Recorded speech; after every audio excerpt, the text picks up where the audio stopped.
નમસ્કાર મિત્રો, સ્વાગત છે આપ સર્વનું મારી આ પીએસ પ્રજાપતિ યુટ્યુબ ચેનલમાં। તો મિત્રો, આજે આપણે ધોરણ 6 ભાગ નંબર 6 એમાં આપણે જે પાઠ નંબર 7 હતો કે ગુપ્ત યુગ અને અન્ય શાસકો, એમાં આપણે પહેલો ભાગ જોઈ ગયા છીએ। અને જો તમે મિત્રો અમારો આ એ પહેલો ભાગ અને આવા વિડીયા જોવા હોય તો અમારી આ યુટ્યુબ ચેનલને સબસ્ક્રાઈબ કરો। તો મિત્રો, ભાગ 2 ગુપ્ત યુગ અને અન્ય શાસકો વિશે તો ભાગ 2 છે। તો એમાં મિત્રો પહેલું કે પ્રશ્ન 5, યોગ્ય શબ્દો વડે નીચેના વિધાનોની ખાલી જગ્યા પૂરો। તો એમાં અહીંયા આપણને ઓપ્શન પહેલું ખાલી જગ્યા છે કે ગુપ્ત વંશના સ્થાપક ખાલી જગ્યા હતા। તો મિત્રો એમાં જવાબ આવશે શ્રીગુપ્ત। તો આપણે આખા વાક્યમાં એમ જવાબ લખી શકીએ કે ગુપ્ત વંશના સ્થાપક શ્રીગુપ્ત હતા। તો કે ગુપ્ત વંશના સ્થાપક કોણ હતા? તો કે શ્રીગુપ્ત। ત્યારબાદ બીજું કે ગુપ્ત વંશનો સૌથી પ્રભાવશાળી શાસક ખાલી જગ્યા હતો। તો એમાં જવાબ આવશે ચંદ્રગુપ્ત બીજો, તો વિક્રમાદિત્ય। તો મિત્રો આખા વાક્યમાં જવાબ લખી શકીએ કે ગુપ્ત વંશનો સૌથી પ્રભાવશાળી શાસક ચંદ્રગુપ્ત બીજો, અથવા તો કે એને બીજા નામે કહેવું હોય તો કે વિક્રમાદિત્ય હતું। ત્યારબાદ ત્રીજું, શૂન્ય અને દશાંશ પદ્ધતિની શોધ ખાલી જગ્યાએ કરી હતી। તો મિત્રો આપણે આ ઘણી વખત સાંભળીએ છીએ કે શૂન્ય અને દશાંશ પદ્ધતિની શોધ ખાલી જગ્યાએ કરી। તો કોણે કરી હતી? તો મિત્રો એમાં જવાબ આવશે આર્યભટ્ટ। આપણે ઘણી વખત સાંભળીએ છીએ કે શૂન્યની શોધ આર્યભટ્ટે કરી હતી, દશાંશ પદ્ધતિની શોધ પણ આર્યભટ્ટે કરી હતી। ત્યારબાદ ચોથું છે કે દિલ્હી પાસે આવેલા મહારોલી એટલે કે દિલ્હી પાસે આવેલા ખાલી જગ્યામાં આજ દિન સુધી કાટ નથી આવ્યો।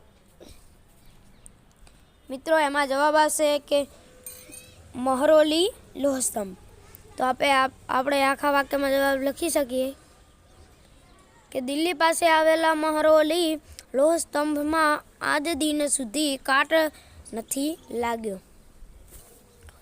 મિત્રો ત્યારબાદ છે પ્રશ્ન 6 કે નીચેના પ્રશ્નોના ઉત્તર 2-3 વાક્યમાં લખો। તેમાં પહેલું છે કે વિક્રમાદિત્યના જે રાજ દરબારમાં કયા કયા રત્નો હતા? તો એમાં જવાબ આપણે લખી શકીએ કે વિક્રમાદિત્યના દરબારમાં સંસ્કૃત ભાષાના મહાન કવિ કાલિદાસ, ધન્વંતરી તેમજ તેમના રાજવૈદ્ય વૈજ્ઞાનિક વરાહગીરી, ત્યારબાદ વેતાલ ભટ્ટ અમરકોશના રચયિતા અમરસિંહ જેવા રત્નો વિક્રમાદિત્યના રાજ દરબારમાં હતા। તો મિત્રો આ મોસ્ટ આઈએમપી પ્રશ્ન છે કે વિક્રમાદિત્યના રાજ દરબારમાં કયા કયા રત્નો હતા?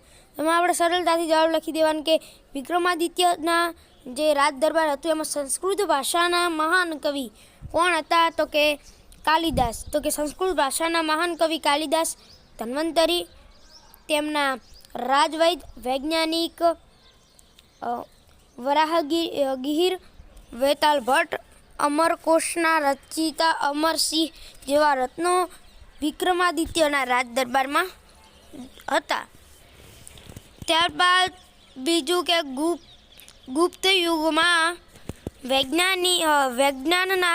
વિજ્ઞાનના ક્ષેત્રમાં મેળવેલી સિદ્ધિઓ જણાવો। તો મિત્રો એમાં આપણે જવાબ લખીશું કે ગુપ્ત યુગમાં આર્યભટ્ટ નામના ગણિતશાસ્ત્રીએ દશાંશ પદ્ધતિ અને શૂન્યની શોધ કરી।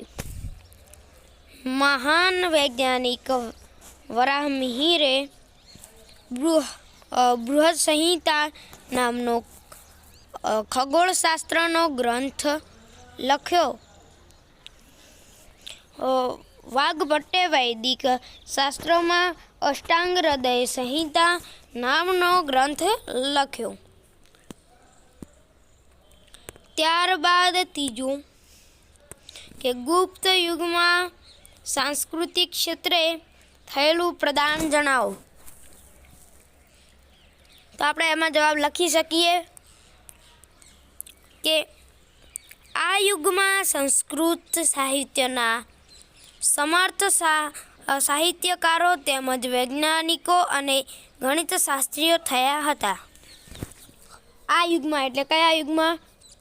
ગુપ્ત યુગમાં સંસ્કૃત સાહિત્ય સમર્થ સાહિત્યકારો તેમજ વૈજ્ઞાનિકો અને ગણિતશાસ્ત્રીઓ થઈ ગયા એમના સમયમાં.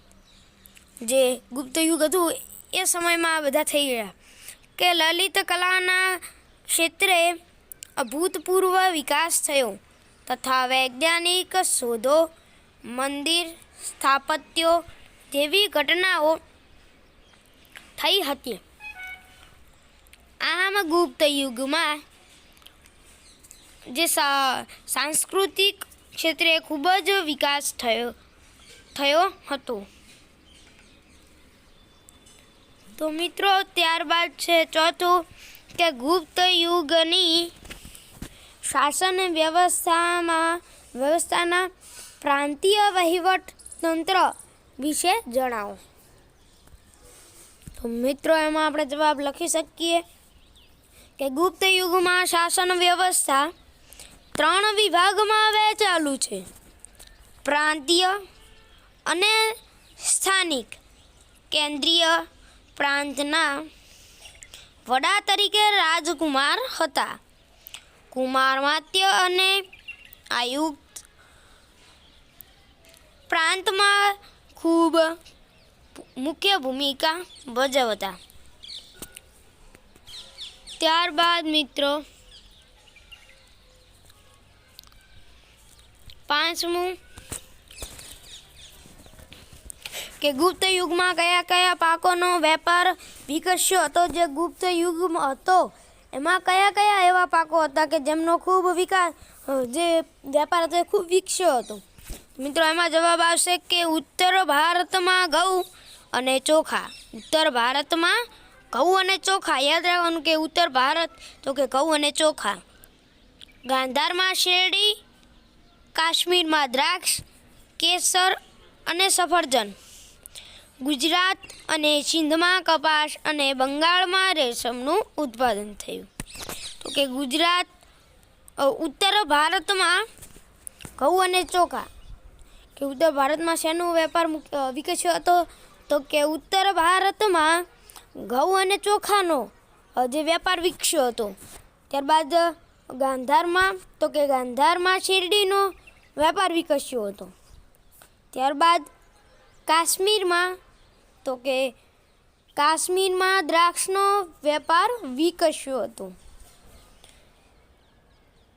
દ્રાક્ષનો, કેસર અને સફરજન આ ત્રણનો કે કાશ્મીરમાં દ્રાક્ષ, કેસર અને સફરજન આ ત્રણનો વેપાર વિકસ્યો હતો. ત્યારબાદ ગુજરાતની વાત થાય તો કે ગુજરાત અને સિંધમાં કપાસનો જે વેપાર હતો એ વિકસ્યો હતો. ત્યારબાદ બંગાળમાં રેશમનું ઉત્પાદન થયું હતું.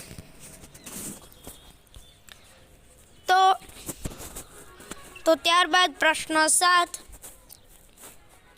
નીચે આપેલા પારિભાષિક શબ્દોની સમજૂતી આપો. એમાં પહેલું છે કે મહાસંધિ વિગ્રહ. એમાં જવાબ આવશે કે વર્તમાન સમયમાં જેમ વિદેશ મંત્રી હોય છે તેમ ગુપ્ત યુગમાં મહાસંધિ વિગ્રહનો હોદ્દો હતો, જેનું કાર્ય બીજા રાજ્યો સાથે સંબંધો સ્થાપિત કરવાનું હતું. ત્યારબાદ મિત્રો છે બીજું કે નયનાર અને અલવાર. તો એમાં જવાબ આવશે કે મધ્યયુગમાં ભક્તિ આંદોલન દરમિયાન થયેલા સંતોને આપણે 2 ભાગમાં વિભાજિત કરી શકીએ. ભગવાન શંકરને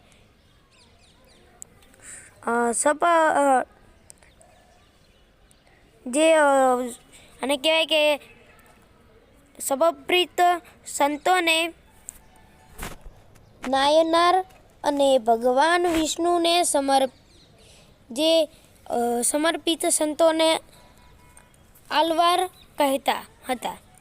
તો કે મિત્રો કે જે મધ્યયુગમાં ભક્તિ આંદોલન દરમિયાન થયેલા જે સંતોને આપણે બે ભાગમાં વિભાજિત કરી શકીએ છીએ. એમાં તો કે કયા તો કે ભગવાન શંકરને સમર્પિત સંતોને નાયનાર કે જે ભગવાન શંકરને સમર્પિત કરેલા સંતોને નાયનાર તરીકે ઓળખીએ છીએ અને ભગવાન વિષ્ણુને સમર્પિત સંતોને આપણે આલવાર તરીકે ઓળખીએ છીએ કહેતા હતા. તો ત્યારબાદ ત્રીજું કે મહાપ્રતિહાર. મિત્રો એમાં જવાબ આવશે કે મહેલો અને દ્વારોના રક્ષણના વડાને મહાપ્રતિહાર કહેવામાં આવે છે. કે જે મહેલો અને દ્વારોના રક્ષકો હોય, જેમ આપણે કોઈ સોસાયટી હોય એના જે ચોકીદાર હોય, એમને મહેલો અને દ્વારોના જે રક્ષકો હોય કે અંદર કોઈ ઘૂસી ન જાય, કોઈ હુમલો ન કરે, એમ મહેલો અને દ્વારોના પહેલાં રક્ષકો રાખવામાં આવતા. તો કે જે મહેલો અને દ્વારોના રક્ષકોના વડાને શું કહેવામાં આવે તો કે મહાપ્રતિહાર કહેવામાં આવે છે. ત્યારબાદ ચોથું કે સુવર્ણ યુગ. તેમાં જવાબ આવશે કે જે સમયગાળા દરમિયાન પ્રજા સુખી, સંપન્ન અને કોઈ પણ પ્રકારના ભય વગર રહેતી હોય અને આર્થિક સમૃદ્ધિ પણ ટોચ ઉપર હોય તેવા સમયગાળાને સુવર્ણ યુગ કહેવાય છે. તો કે જે સુવર્ણ યુગ હતો એ ક્યાં હતો તો કે ભારતમાં હતો. અને ભારતને બીજા નામથી ઓળખવું હોય તો કે સોને કી ચીડિયા તરીકે પણ ઓળખવામાં આવે છે. તો એ શા માટે એમને કે સુવર્ણ યુગ અને એમને કે સોને કી ચીડિયા તરીકે ઓળખવામાં આવે છે તો કે પહેલાંના જે સમયગાળો હતો એ દરમિયાન પ્રજા સુખી હતી, સંપન્ન અને કોઈ પણ પ્રકારના ભય વગર રહેતી હતી. એટલે કોઈ એના ઉપર જુલ્મ ચલાવી શકતું ન હતું. જે ભય વગર રહેતી હોય છે અને આર્થિક સમૃદ્ધિ પણ ટોચ ઉપર હોવાના કારણે તેવા સમયગાળાને સુવર્ણ યુગ કહે છે. તો ત્યારબાદ પાંચમું કે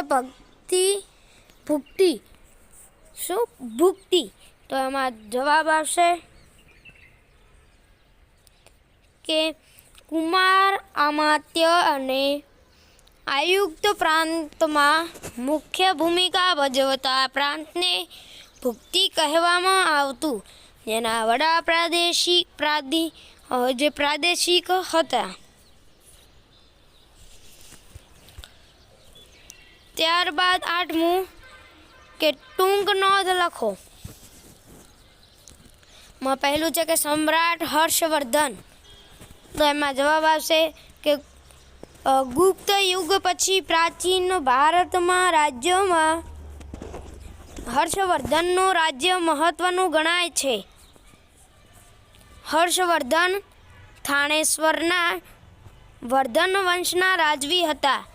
તેમના પિતાનું નામ પ્રભાકર વર્ધન અને બહેનનું નામ રાજ્યશ્રી હતું.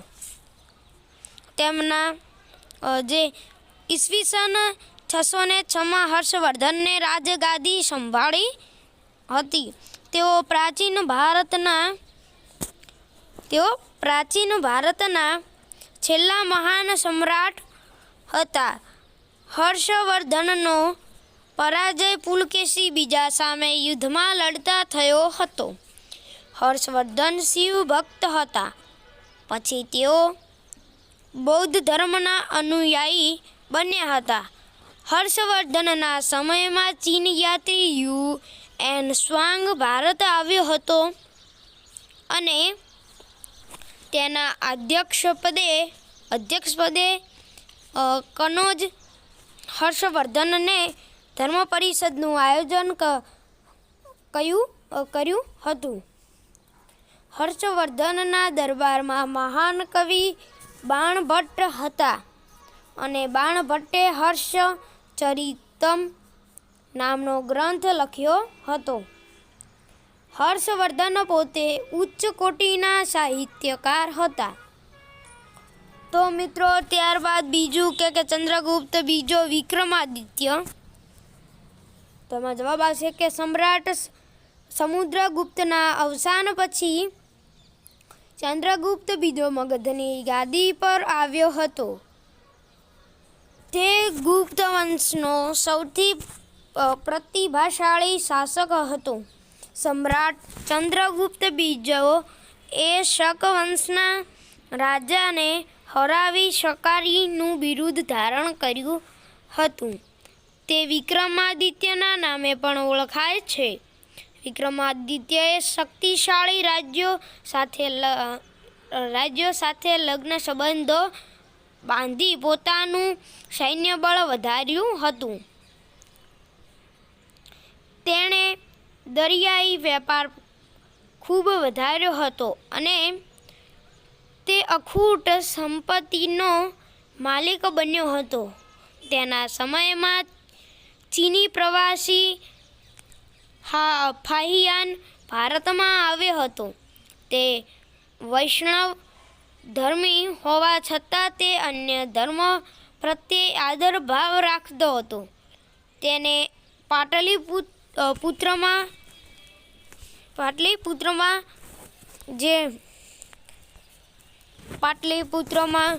બૌદ્ધ મઠ બંધાવ્યા હતા. તેના સમયમાં ઘણી સાંસ્કૃતિક સિદ્ધિઓ થઈ હતી અને તે યુગ સુવર્ણ યુગ બન્યો હતો. ઈસવીસન 414માં વિક્રમાદિત્યનું અવસાન થયું હતું. ત્યારબાદ પ્રશ્ન 9 કે નીચે આપેલા વિવિધ ચિત્રો જોઈ તેના વિશે વર્ણન કરો. વર્ણન કરવાનું કીધું છે. તો એમાં પહેલું ચિત્ર આપણને દેખાય છે, તો એના ઉપરથી આપણે વર્ણન કરી શકીએ કે મેહરૌલીનો લોહ સ્તંભ દિલ્હી પાસે આવેલ છે. તે 1600 વર્ષ જૂનો લોહ સ્તંભ છે. તે આ યુગની ધાતુ વિદ્યાની શ્રેષ્ઠ સિદ્ધિ છે. આ લોહ સ્તંભ સદીઓ સુધી તાપ અને વરસાદમાં રહેવા છતાં કાટ લાગતો નથી. આ લોહ સ્તંભ સમ્રાટ ચંદ્રગુપ્ત બીજાએ બનાવેલ છે. ત્યારબાદ જે બીજું ચિત્ર છે એના ઉપરથી આપણે વર્ણન કરીશું. તો કે આપેલ ચિત્ર નાલંદા વિદ્યાપીઠનું છે. આ નાલંદા વિદ્યાપીઠ ચંદ્રગુપ્ત બીજાના પુત્ર કુમારગુપ્ત પહેલાએ બનાવી હતી તથા આ નાલંદા વિદ્યાપીઠના નિભાવ માટે હર્ષવર્ધને 100 ગામ ભેટ આપ્યા હતા. તો મિત્રો ત્યારબાદ ત્રીજું ચિત્ર છે એ છે તો કે એના પરથી આપણે વર્ણન કરીશું કે આ આપેલ ચિત્ર અજંતાની ગુફાઓનું છે.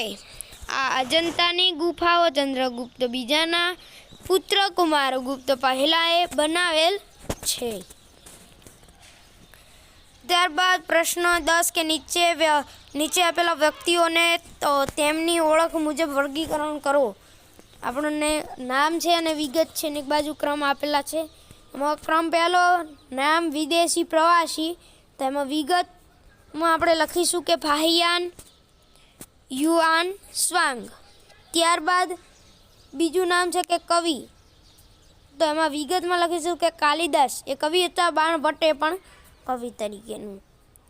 ત્યારબાદ નામમાં છે કે વૈજ્ઞાનિક, તો એમાં જે વિગત છે એમાં લખીશું કે વેતાલ ભટ્ટ, આર્યભટ્ટ અને વીરામિહિર.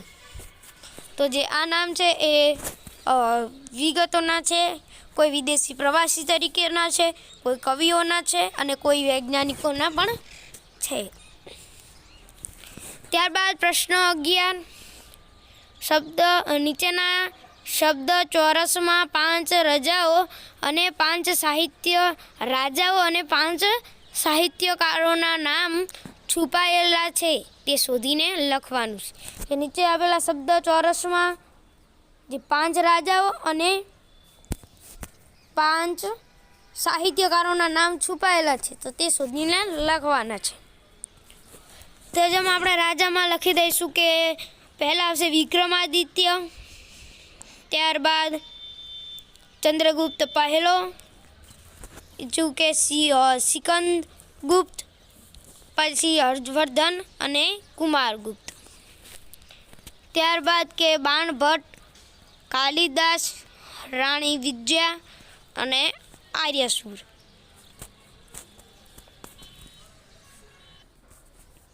જો મિત્રો તમારે આવા અમારા વિડીયો આવા કોઈ સ્વાધ્યાય પોથીના દરેક વિષય લક્ષી તમને જો અમારે આ વિડીયો જોવા હોય તો તમે મિત્રો અમારી આ PH પ્રજાપતિ યુટ્યુબ ચેનલને લાઈક કરો, શેર કરો અને સબસ્ક્રાઈબ કરો.